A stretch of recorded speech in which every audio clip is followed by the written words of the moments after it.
Alors, l'industrialisation du recrutement a tout son sens, dans la mesure où, avec la croissance démographique, la mobilité des candidats et des opportunités qui peuvent se présenter, dans les entreprises, nous recevons un volume très important de candidatures et de plus en plus importante sur un certain nombre de postes. Et donc, comment traiter des individus qui chacun ont l'exigence, et à raison, d'être traités dans le détail quand on a un volume tel que 300 candidatures. Les clients attendent plus de réactivité, même étant petit cabinet, même faisant de la chasse, de l'approche directe de candidats.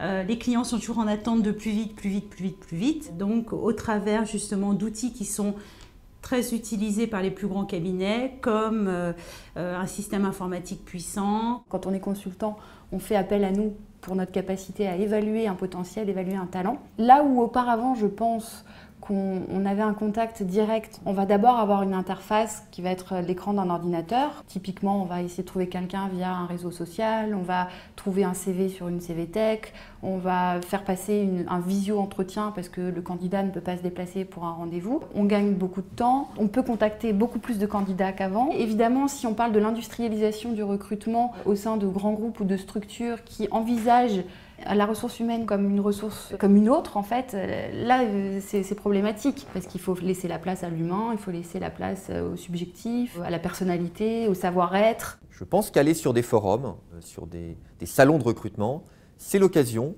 pour des candidats de casser cette chaîne de sélection, cette chaîne, on va dire, un peu déshumaine qui est de la sélection via des outils informatiques, via des fichiers ou via des CV, et rencontrer des recruteurs, aller sur des forums, pour casser cette chaîne sans contact humain ou sans échange. Je pense que c'est un peu la même attitude qu'on peut avoir par rapport au progrès technologique de façon générale. C'est-à-dire qu'aujourd'hui, il ne faut pas refuser le progrès technologique, tout simplement comme ça, de façon abrupte.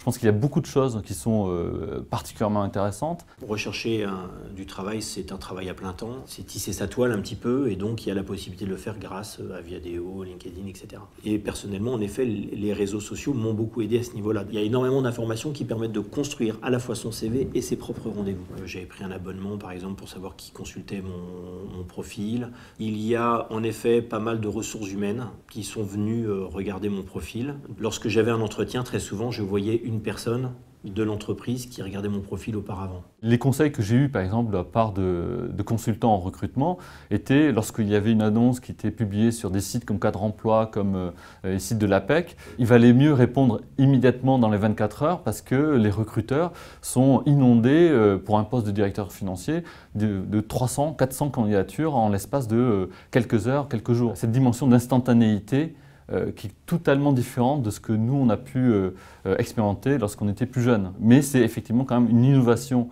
au moins sociologique, dans la pratique du recrutement, qui est quand même très intéressante parce que elle est liée fondamentalement aussi à l'émergence d'une nouvelle génération, ce qu'on appelle la génération Y.